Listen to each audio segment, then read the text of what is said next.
Rajdeep, thank you very much for joining us today. And I just want to ask you if you can bring us up to date with the very latest in the spot fixing case, because this is a story that is almost sort of developing by the day, isn't it?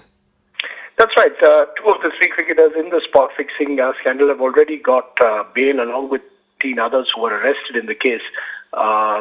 It's clear that some of the charges which the police have placed on the cricketers were perhaps excessive in linking them to organized crime. And the court seems to have rejected that part of the plea of the prosecution. Though the wider issue of betting, of course, remains, and none of these cricketers have been given a clean chit. All they've got is bail for now, and presumably they will all face trial and possibly be suspended for life if the charges are proven. And looking at the bigger picture, would you say this is the biggest crisis to have hit the IPL? And what do you think this means for the IPL going forward? Well, I think the IPL has been beset with crises virtually every year. But I think this particular scandal, the spot fixing and the betting scandal, because I believe it's not just spot fixing, but the fact that along with spot fixing, some of the team owners were betting on their own teams allegedly, together have cast some kind of a shadow over the credibility of the IPL. I think there is a perception, particularly in India, that all IPL matches are fixed, and this is WWE, this is manufactured entertainment. And some of the responses to my mind are exaggerated, because I do believe a lot of the cricket in the IPL is just wonderful cricket. But yes, there is a credibility question, and the fear is that if three cricketers were doing it, could there be many more? And the others have simply not got caught. So I think there is that wider concern that this is just the tip of the iceberg. And yes, it does hit at the credibility of the IPL as a pure sporting event. Absolutely right, Rajdeep. It's something when I'm asked about this, I sort of say that the problem is you're watching a game of cricket, you just want to watch a game and think, I'm watching a game of cricket, those players are trying, that's just a mistake. And then when you start questioning that, then it's a huge problem, isn't it? That's the image that cricket really doesn't want. That's right. Next time you'll have a last ball, no ball, which happened in the IPL this time. Everyone will say it was fixed. Now, it could well be that the player just got it wrong. But there will be the suspicion that there is more to it than meets the eye. So I think credibility is a huge issue now. And I think what the IPL really needs to work over time is to convince people that they've got that angle covered. I don't think you can detect spot fixing. It's not easy. But at the same time, how can you at least give the impression to the viewer that what you're doing is serious cricket? I think you'll have to have, possibly, in my view, fewer matches. Make sure that there are rules of corporate governance in place. There's a stronger professional management, more due diligence on the owners of these IPL teams. And frankly, if it comes to that, even take a year off from the IPL just to get these things in place. Well, the BCCI, of course, has launched many investigations. People have stepped aside, notably N. Srinivasan, the chief of the BCCI. They've pledged to clean up cricket, which is obviously an admirable goal. Do you see them succeeding, and what do you think are the most important things they need to do? Well, I think in the first instance, the BCCI has to get out of the IPL.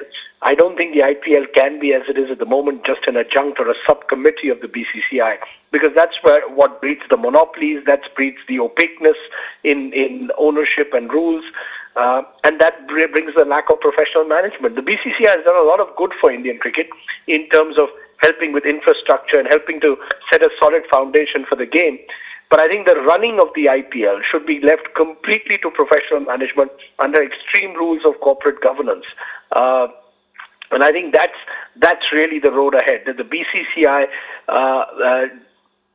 somehow or the other distances itself from the IPL. The BCCI should focus on the bigger picture and leave the running of the IPL to professional managers. And I think that's the only way you can, at one level, at least end this credibility crisis and the conflicts of interest that are there in the IPL, where you have BCCI presidents who are also owners of cricket teams. All that has to come to an end. And I think will the BCCI really do that? Will they bite the hand that feeds them? I think that's the big question. Big questions indeed, and perhaps another question I got for you is how damning is it for cricket in general, the players standing accused, and as you say, they've been released on bail. They're not young players, but these are experienced players, and indeed in Sreesanth, this is a man who's played international cricket and indeed has won a World Cup. How damning is that for the game?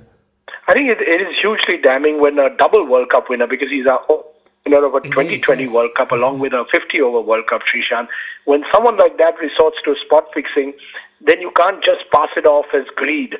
I think it's got to be passed off as something which is seriously wrong.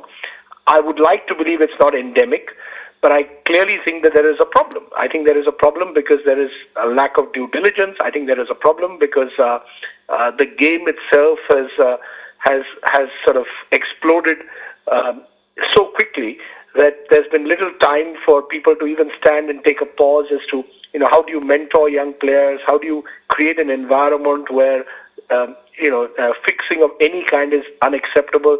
How do you ensure life bans? The fact is that there are players who have been accused in the past of fixing who have got their way back into the game in some form or the other. And I think the subcontinent in particular, India and Pakistan, need to take a hard look at what are they going to do in future to ensure conviction.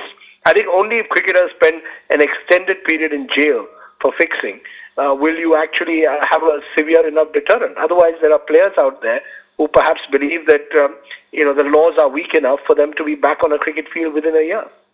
And finally, Rajdeep, I'd like your view on this, because it's something I get asked quite a lot, is what is your view on whether legalising betting in India, is that one way that would possibly help prevent future controversies such as this one from even occurring, or certainly of the magnitude of this one?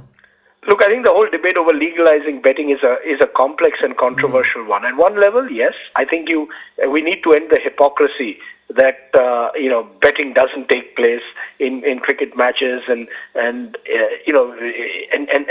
fact is that because we do not have a proper legal architecture under which you can have legalized betting, that's why it's gone underground, and you've got the underworld also allegedly involved in it.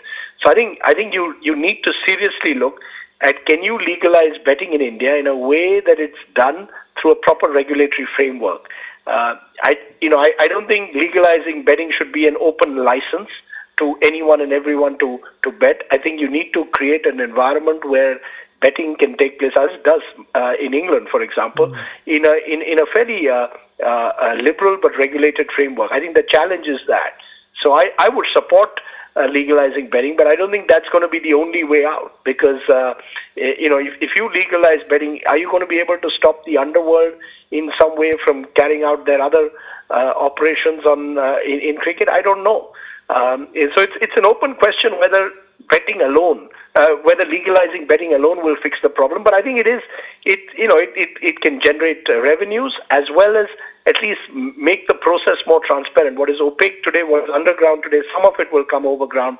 And I'd like to believe it is a step forward, provided it's done in a regulated framework, so it doesn't become just an open license to anyone and everyone to come in and bet.